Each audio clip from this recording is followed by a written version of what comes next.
Zito. And when it's the height of the garden season, you really want to make those flavors last. You have to make quick work out of it. And I want to show you today how to make 2 quick sauces from the garden.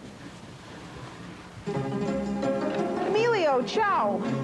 Hi, Marianne. Welcome to Emilio's. Oh, how are you? How's fine. it going? Good, good. Boy, let's go. Boy, where have you been? What I'm saying is that you can use just about anything that you have in the fridge. I want to make my grandmother's chicken in At the one bottom of this, dish. I have a clove of garlic. Whoops, I think I went over the top with that one. Ciao. Major funding for Ciao Italia is made possible by a grant from King Arthur Flour, distributors of unbleached, all-purpose flour. King Arthur Flour, dedicated to the pure joy of baking for 200 years. With additional funding from Orthopedic and Trauma Surgeons Professional Association, providing musculoskeletal care for Southern New Hampshire and Maine.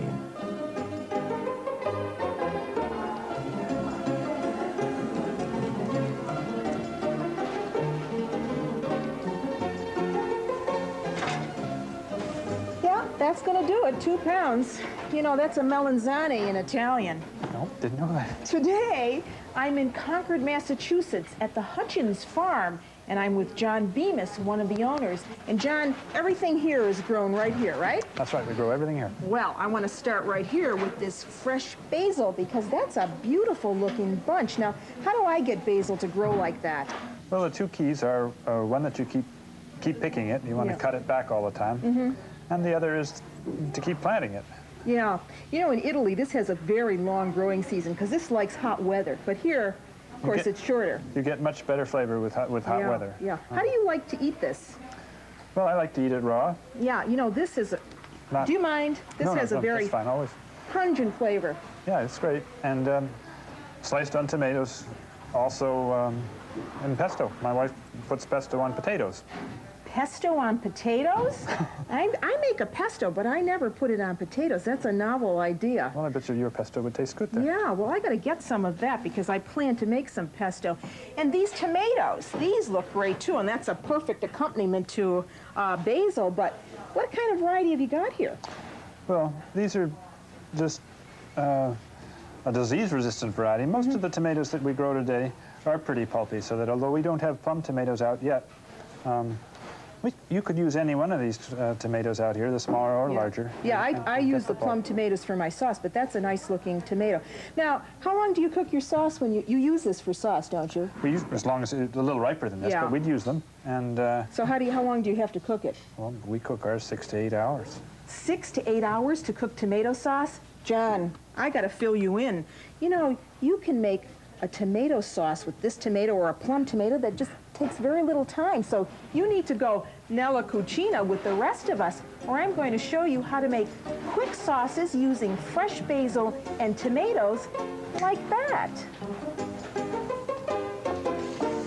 Oh boy, when it comes to growing veggies, nobody does it better than the Italians.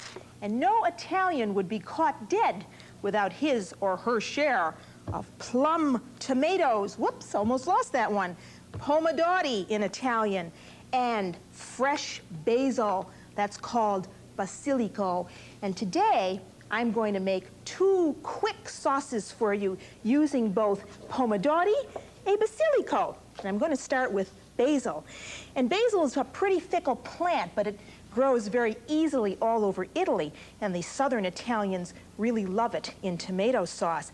But the Ligurians, or in Genoa, they claim to have made the original sauce that I'm going to make for you today, and that is pesto sauce. And pesto starts with basil leaves. And here, I've taken the stem off of my basil so that I have about 1.5 cups of packed basil leaves. And I'm going to do this in a food processor for you, but if we were in Liguria, in northern Italy, they would do it with a mortar and a pestle. And they'd simply take their fresh basil leaf and put it in the mortar and then pound this with the pestle, and that's where the name comes from. Pestare in Italian means to pound, and they would pound this until it was a pulp and then add garlic and other things to it.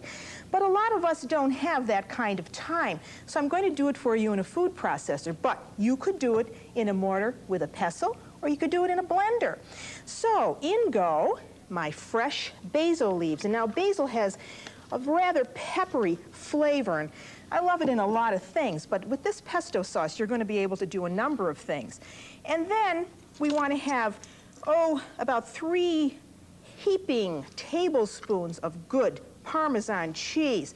Don't use the stuff out of the box, and don't try to make pesto with dried basil, because it just won't work. And then 2 or 3 cloves of fresh garlic go in here. And then it's simply a matter of getting this pulpy. What I want is really, a coarse-looking mixture, and I think that's just about ready. And let me show you what I mean. There, that's what I want. And now I need to add my other ingredients to this, which are nothing more than some extra virgin olive oil, and use extra virgin because this will not come out as good without it. And this is going to go through my feed tube, and I'm going to feed it in there very slowly. But again, if you're doing this with a mortar and a pestle or in a bowl, you'll have to add the olive oil very slowly. So I'm going to put the machine on again and just sort of dribble this into my basil leaf so that it's amalgamating nicely. And that looks pretty good. And it still has its nice green color. And then the last thing to go in here are pine nuts. And pine nuts are something that you can find in your grocery store. You can find them in a gourmet food store. And these really come from the stone pine tree. And the Italians use them in a lot of cooking, but they're essential to this pesto. But if you can't find pine nuts, you could use walnuts. That would be perfectly acceptable. So in goes about 1/4 of a cup of my pine nuts. And now I just want to whirl that up to get that incorporated. And really, that's all there is to it. And so now, whoops, maybe just one more second. And that's all there is to it. And I now have pesto sauce. And that took just a very few minutes to do. So let me take the blade out of this and bring this over here and show you what pesto looks like. And you see it's pretty creamy and fluid. And this now can be used for a number of things. I like to put it on fish. I like to have it over chunky pasta. But today, I'm going to put it in something called a torta for you. So here's some that I made a little earlier, and I love the way it just keeps its nice green color, and it works really nice for this recipe. So what do I need for the torta? Well, again, I'm going to do this in a food processor, but if you don't have one, you could do this in a blender. It's a little harder to do it in a bowl. And I'm going to start with 8 ounces of cream cheese, and that goes right into the food processor. And then to that, I'm going to add, this is Italian mascarpone, and it's really a dessert cheese, but it works very nice in this recipe. This is from Lombardy, again, the northern region of Italy. So in goes the mascarpone. And then, before you fall off your chair, because this is loaded with calories, I'm adding 2 sticks of butter. Oh, moan and groan. But you don't eat a lot of this. So in that goes, and you want to start with the ingredients at room temperature so this doesn't take very long. So all I'm going to do is mix that up. And while that's mixing, I'll show you what happens next. See if that's 1 more minute or so. Here I have a mold, and now for this amount of filling, you could use a large mold, or I have a deep, 2.5 cup mold here that I'm using. But if you don't have a mold, you could use a bowl. All you have to do is remember to line whatever you're using with cheesecloth. And this is a double thickness of cheesecloth that I've just dampened and I've put in the mold. And then in there, I'm going to put more basil leaves, and this is just for decoration because I think this looks nice, and I'm putting 2 basil leaves in the bottom, and then I'm going to add some pine nuts, and here what I've done is I've toasted the pine nuts, so they go in the bottom. Oh, as many as you'd like, so there's a few pine nuts, and let me just give this one more whirl. Okay, I think that's ready. And now, the next thing you need to do, let me get my blade out of there. And I'm just going to do a token of this for you, just to show you how this is done. Let me just wipe off my hands a second. Now, what you want to do here is start layering some of this cheese into the base of your mold, and you're just going to make layers. Start with a layer of cheese and spread that around nicely, and then on top of that you'll put some of your pesto. So try to keep it so that it's nice and smooth, like so. And then in goes some of this pesto. And you don't need a lot because this has got a very concentrated flavor, you see. So spread that around and try not to mix up the layers. You want to keep them so that they're in their own little compartment, so to speak. And then you add another layer of cheese and another layer of pesto, and you keep going until you come to the top of the mold, and you want to finish with the cheese. And then what you do is take your cheesecloth and fold it over into the mold, like so, and press it out so that now you have filled the whole cavity of the mold with your cheese and your pesto mixture. And that's all there is to it. And then that goes in the refrigerator. And I like to make this 2-3 days ahead. It's even better. And let me show you what it looks like when it's finished. Get out a tray here. When you're ready to serve it, here's one that I did earlier, and you can see that I filled it all the way to the top with the cheese. So when you're ready to take it out, just pull it out like so and take off. This is a little messy on your hands, but it's well worth it. And put that on a decorative plate. And you see what I have. Get this out of the way, and again, I have to wipe my hands a minute here. And really, you want to unmold it when it's still cold, but when you serve it, of course, you want it to come to room temperature. And you can serve that just with crackers, or I like to serve it with slices of Italian bread that I have just quickly fried in olive oil. And if you don't have Italian bread, you could use French bread. And this is a very nice hors d'oeuvre to have with a glass of wine before an important function, or if you just want to make this for your family and have it and just eat a little bit of it each day. So there you have it, a pesto torte made with basilico. Ricordate, amici, remember to make fresh pesto sauce. Use a mortar and pestle or a food processor and grind fresh basil leaves until they are coarse minced. Then you'll want to add some fresh garlic, Parmesan cheese, olive oil, and pine nuts. Or you could use walnuts. Blend this until smooth. This is great on pasta and fish, but I like to use it in a torta. And to make your torta, begin by lining a mold with layers of damp cheesecloth. Then layer cream cheese, some pesto, and pine nuts into the mold until it's filled to the top. Refrigerate until ready to serve. Let it come to room temperature and then serve with fried bread or use crackers. Now, what am I going to do with those plum tomatoes, I pomodori? Well, plum tomatoes are a favorite for making sauces, Italian sauces, and the reason the Italians love them is because they're so meaty and they have very few seeds. So if you are not a gardener and you don't have plum tomatoes in your garden, you can always go to the store, the vegetable stand, and buy plum tomatoes. And if you can't find plum tomatoes, well, then use cherry tomatoes. It'll work just as well, but you'll need a few more. So what am I going to do with these? Well, I'm going to cut these plum tomatoes in half like this and then put them face down on a cookie sheet. I'm going to make a sauce here, a real quick one for you called arrabbiata.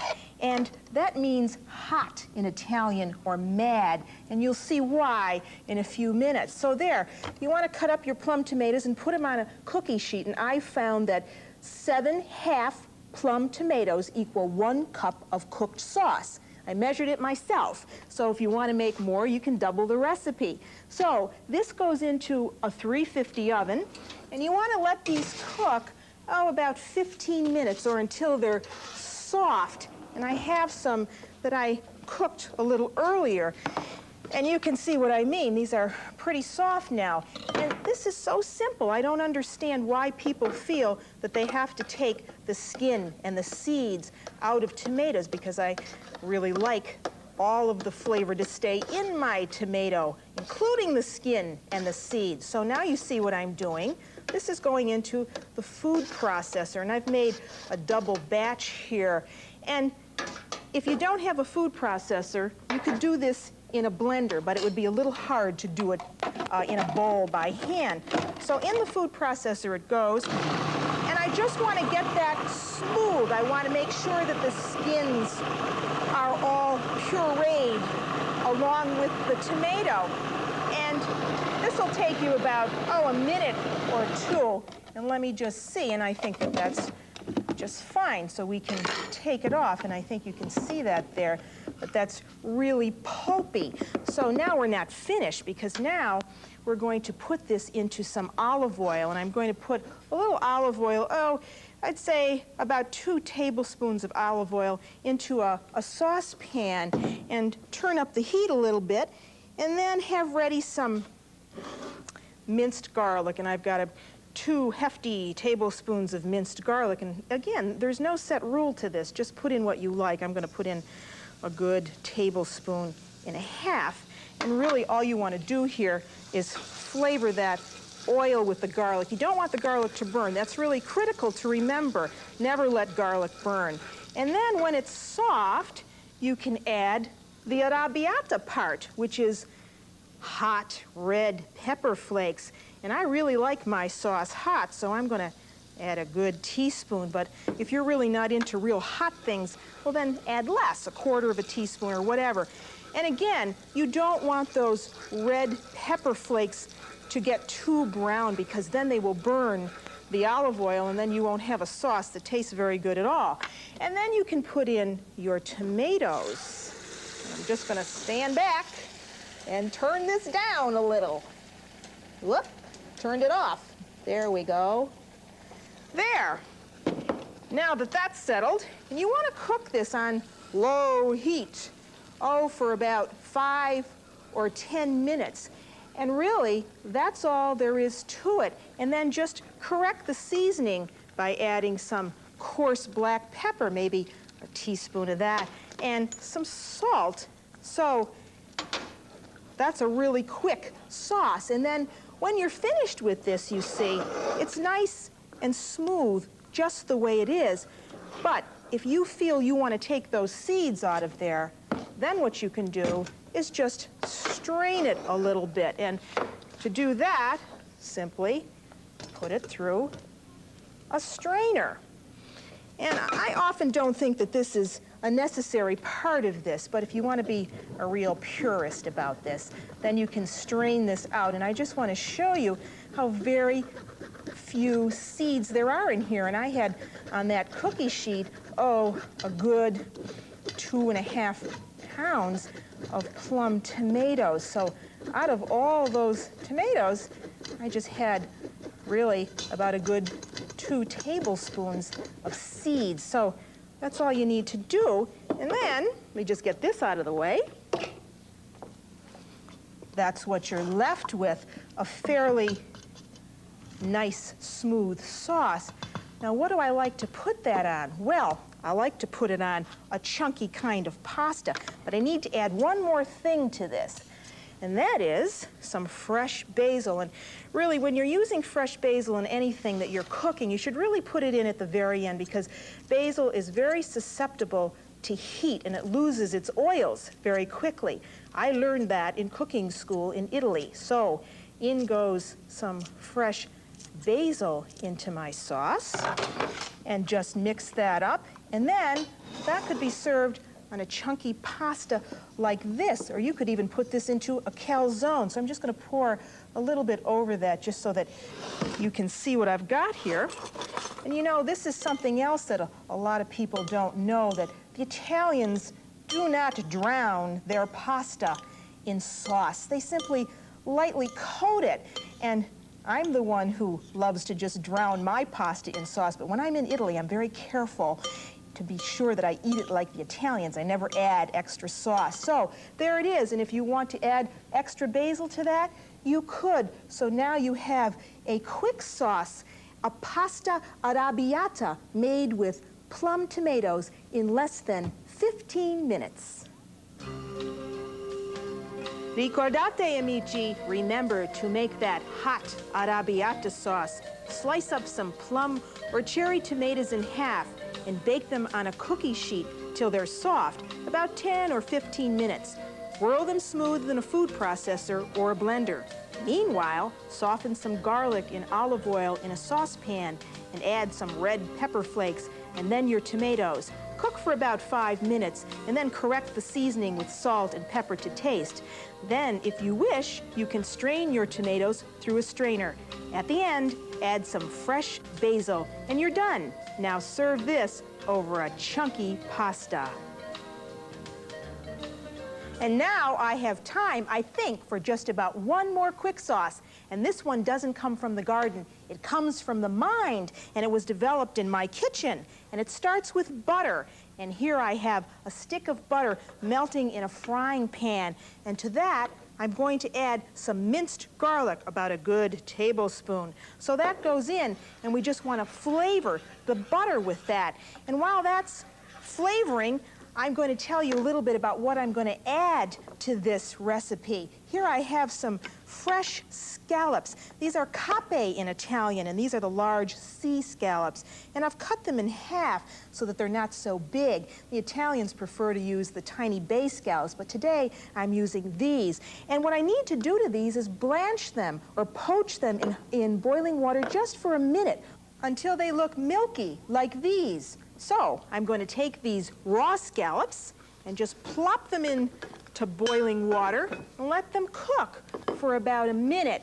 And you don't need to cook them more than that, otherwise they'll be tough. So those will cook, and meanwhile I'm going back to my sauce, and my garlic is nicely flavored the butter, and I'm going to turn that heat down just a little, and now I'm adding heavy cream, and that goes in. And I've got 2 cups of heavy cream here. And you don't want to put this in over high heat because you don't want that cream to curdle, and you just want to mix that until it's warm. And then you want to give that a little dash of some white pepper, about 1/4 teaspoon. And then you could add some black pepper, but by no means are you relegated to just that. And then I'm going to put into that some Asiago cheese. And this now is a cow's milk cheese from northern Italy that is a very good grating cheese, and it has a semi-sharp flavor, and I really like it for this dish. So I've got about 1.5 cups of that. And you see, this is clever because this is what is going to thicken this sauce, not like having to stand here and reduce sauces. So the cheese becomes the thickening agent. So now this sauce, when the cheese melts, is just about ready to go. And now I can add my scallops that I poached, and there they are. And if you wanted to cut these a little smaller, you could. So they go in, and we're just going to get them warm. So you can see that this looks absolutely delicious already. You want to be careful when you toss these, of course, because the scallops are fairly delicate. So mix the scallops around in the sauce that you've now created, and then put that over fresh pasta. And here I've got some fresh fettuccine that I cooked up for you. So I'm going to get this out of here and turn this down, and up this goes. into the fettuccine. And then it's simply mixing this. And as you mix it, of course, the pasta picks up some of that cream, and it thickens really as it stands a few minutes, but you really shouldn't let this sit around too long. So let it thicken up just a minute or so, and then to give it a little color, sprinkle on some fresh parsley and bring it to the table, because this is a dish that won't wait. So there you are, another quick sauce. Ricordate, amici. Remember, to make that Asiago cream sauce, melt a stick of butter in a frying pan, and then add some minced garlic. Now lower the heat and add heavy cream and grated Asiago cheese. You want to heat all this until the sauce is nice and smooth. And then you can add some fresh black pepper and fresh minced parsley. Stir this well, and now the sauce is ready to use. Here are our quick sauces, and as quick as I made them, I'm going to dig into them.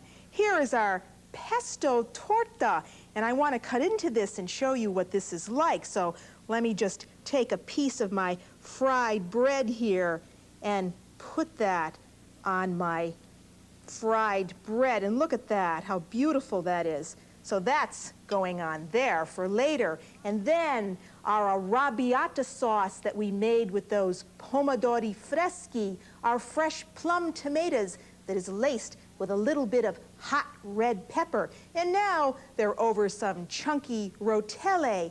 And then to finish, our Asiago cream sauce that we have over fresh fettuccine and scallops with grated Asiago cheese.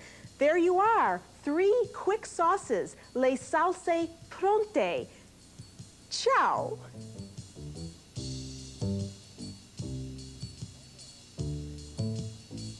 To find out how to receive a pamphlet with today's recipes, please stay tuned.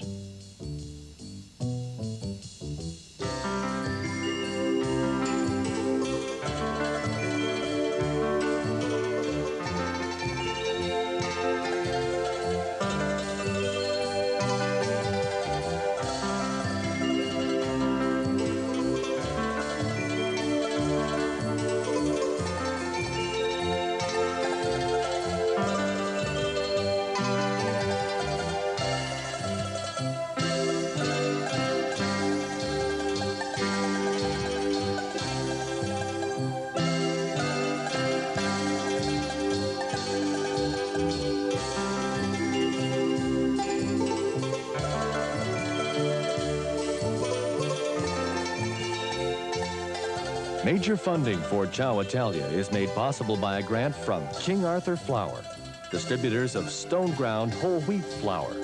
King Arthur Flour, dedicated to the pure joy of baking for 200 years. With additional funding from Orthopedic and Trauma Surgeons Professional Association, providing musculoskeletal care for Southern New Hampshire and Maine. For a 4-page pamphlet with the recipes in today's program, send $1 in a self-addressed stamped envelope to Italian Recipes, Show Number 1, 267 Broadway, New York, New York, 10007. That's Italian Recipes, Show Number 1, 267 Broadway, New York, New York, 10007. Be sure to specify Show Number 1. Give us a minute and a half. We'll clear the table, wash the dishes, and be set with another edition of Ciao Italia next on our cooking shows that take us until 5 o'clock this Saturday afternoon. This Saturday night, we take you to the movies, to the Great Wall of China, in Peter Wang's film that tells of a Chinese-American family searching for its roots as it leaves San Francisco and heads to Beijing. How well do 49er jackets and boom boxes fit into Beijing? You'll find out just how well in A Great Wall. Splendid movie, Saturday night, 6 to 8. Followed by Art of the Western World, accounts of the birth of humanism, the architecture of Athens and of Rome. That's all, 8 to 9 o'clock, followed by the Stradivarius on stage, tribute to the maker of the violins, the violas, and the cellos. Pinka Zuckerman is our host. Musicians include Yo-Yo Ma, Saturday night, 9 to 10 here on Channel 32. How's your risibility quotient? Well, it can be certainly elevated with our Tuesday night comedy night, which features Faulty Towers with John Cleese at 8, The Blackadder, an alternative view of British history at 8:30, Alexi Sale's Stuff, outrageous British cutting-edge humor at 9, and Ripping Yarns, Michael Palin is back for some schoolboy adult humor at 9:30. Tuesday night's comedy, 8 to 10, here on Channel 32. How to do things. Perhaps one of the most important skills that you can learn. And we have on Channel 32 a number of programs for you, including the Woodwright Shop, Monday night at 11 o'clock, The Frugal Gourmet at 11, how to cook with gourmet tips, This Old House with Master Carpenter Norm Abram, Wednesday evening at 11, Thursday night at 11, Yan Can Cook, how to prepare a variety of Chinese dishes, and then The Travelin' Gourmet, a zany food critic turned loose for months in Europe with clearly a big expense account. That's Friday nights at 11 o'clock. How to Do Things, weeknights at 11 here on Channel 32. You're watching Channel 32, KQEC San Francisco.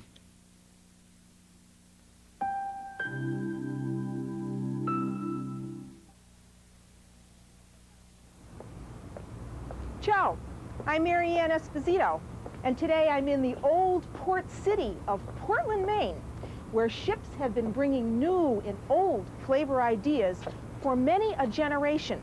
And from my part of the world, Italy, pasta, of course, but especially flavored pastas.